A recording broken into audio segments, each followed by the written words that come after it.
अपनी शादीशुदा जीवन को कैसे हम खुशी खुशी जी सकते हैं, आज बात करूंगी इस बारे में। कुछ छोटे छोटे टिप्स हैं, वो काफ़ी टाइम से सुनते आ रहे हैं भी पुराने, लेकिन फिर भी आजकल के बच्चों के लिए नए हैं, क्योंकि इतनी शेयरिंग उनसे हो नहीं पाती। पढ़ते पढ़ते ही जॉब में लग जाते हैं, जॉब में जाते जाते शादी के लिए हो जाते हैं, तो ये सब बातें उनसे शेयर ही नहीं हो पाती हैं।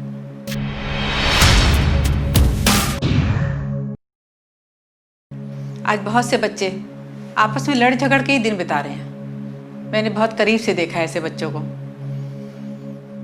जो दिखाते तो हैं, शो ऑफ करते हैं कि हम बहुत खुश हैं, लेकिन अंदर से टूटे टूटे। आजकल के बच्चे दोनों ही जॉब में होते हैं, दोनों ही ईगो में रहते हैं, दोनों ही अर्निंग करते हैं, इसीलिए दोनों ही अपने अपने रॉब में रहते हैं, कोई झुकना नहीं चाहता।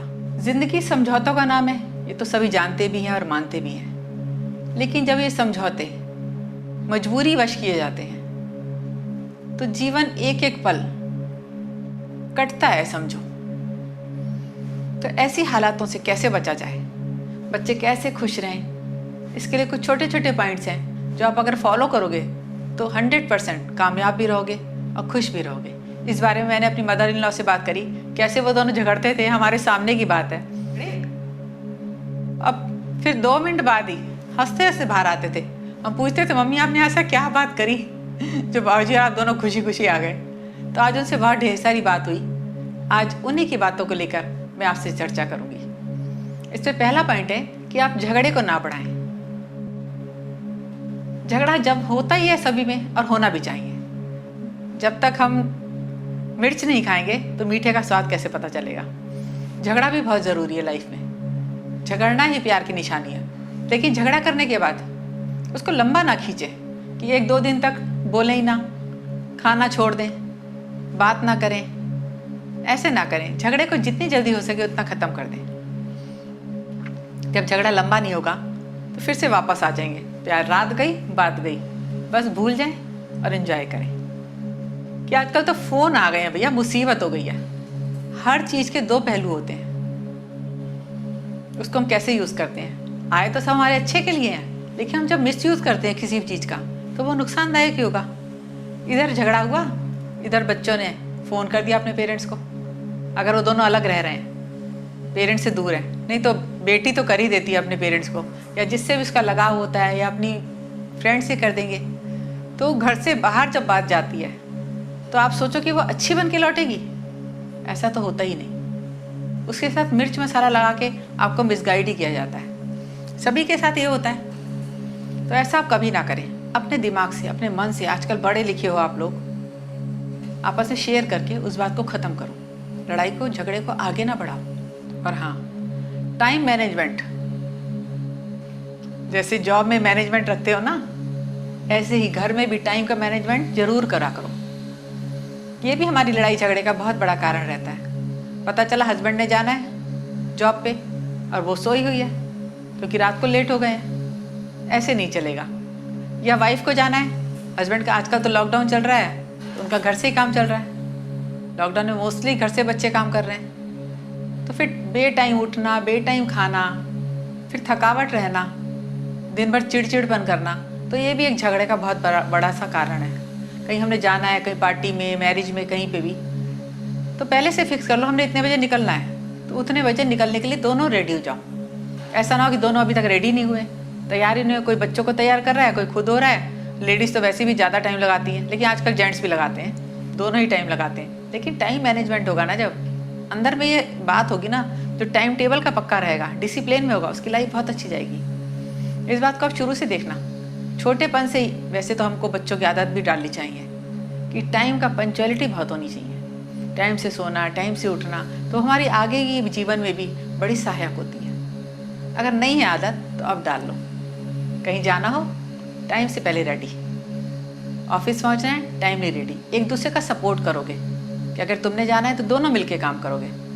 ये कोई बड़ी बात नहीं है। अगर दोनों जॉब में है बच्चे, लड़का लड़की दोनों जॉब में है, तो दोनों मिलके किचन का काम करेंगे।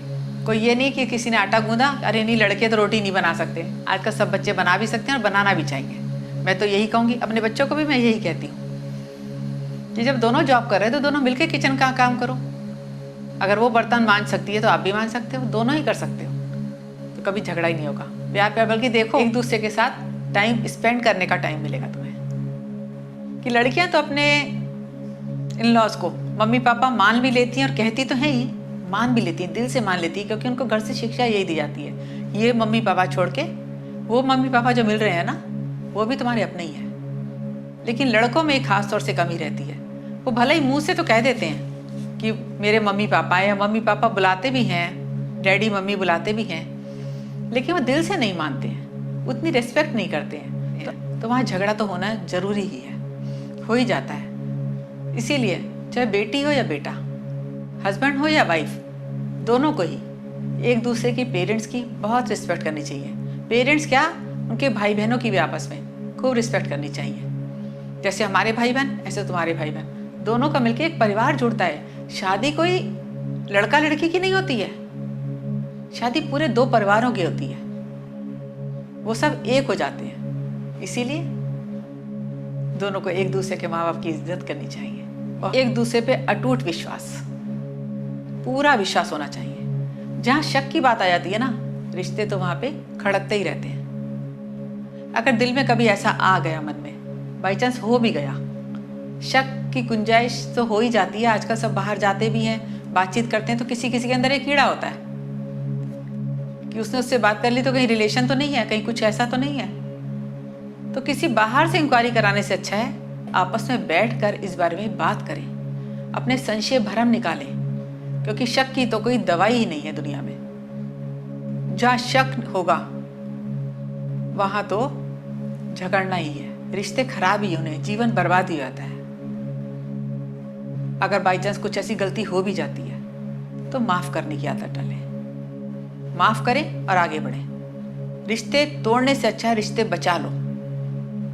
प्यार का एहसास बहुत मीठा होता है, उस एहसास को बनाए रखो प्लीज। शादी हो गई, बच्चे भी हैं ना साथ में, छोटे छोटे चुन्ने मुन्ने होते हैं, तो हस्बैंड चाहता है वाइफ ही करे बच्चों का।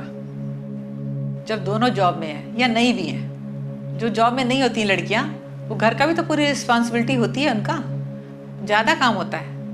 हस्बैंड वाइफ दोनों का ही है, फर्ज है पूरा पूरा कि अपने बच्चों का पूरा टाइम दें। खाली एक जने से नहीं होगा, दोनों की सपोर्ट ही बच्चों को हरा भरा बनाती है। हस्बैंड वाइफ दोनों को ही मिलकर बच्चों को तैयार करना है स्कूल के लिए। एक ने यूनिफॉर्म पहनाई, एक ने टिफिन बनाया, एक ने बॉटल पकड़ाई, मिल के काम किया। किसी ने शूज़ बनाए, किसी ने कुछ करा, तो देखना बच्चा भी कितना खुश रहेगा कि दोनों मेरी सेवा में लगे हुए हैं, दोनों आगे पीछे घूम रहे हैं, दोनों खुश हैं। तो दोनों मिलके बच्चों को भी सपोर्ट दो, तभी ये रिश्ता दूर तक एक दूसरे की फीलिंग को समझे, एक दूसरे के दिल को समझे, वो क्या चाहती है क्या नहीं चाहती है। अगर लड़का एक फूल भी दे देगा ना उसको, तो वो खुश हो जाएगी। और ऐसे ही वाइफ भी एक बार कस के उसका हाथ भी प्यार से पकड़ लेगी ना, तो लड़का खुश हो जाएगा। इसलिए छोटी छोटी बातों में, छोटी छोटी शैतानियों में, छोटी छोटी हरकतों में, छोटी छोटी प्यार की फुलझड़ियों से अपने जीवन को सजा के चलो। एक दूसरे की इज्जत करो, एक दूसरे को प्यार दो, एक दूसरे पे ट्रस्ट करो, एक दूसरे को माफ़ करो, छोटी छोटी बातों को इग्नोर करो, आगे बढ़ो, खुश रहो, मौज करो, जीवन में हरे भरे रहो, खूब खुश रहो। आज इसी के साथ मैं जाती हूँ, कल फिर मिलूंगी अपने नई वीडियो के साथ। अगर आपको अच्छा लग रहा है या कोई और क्वेश्चन है आपके मन में, आपका इस बारे में क्या विचार है, वो भी मुझे बताएं, मेरे कमेंट बॉक्स में शेयर करें, मेरे चैनल को सब्सक्राइब करें। अगर आपने सब्सक्राइब कर लिया है तो आपका बहुत बहुत धन्यवाद, और नहीं करा है तो प्लीज़ कर लीजिए, और जिसकी ज़रूरत की हो ये वीडियो उसको आप शेयर करें प्लीज़। फिर मिलती हूँ मैं आपको अपने अगली वीडियो में, तब तक के लिए थैंक यू।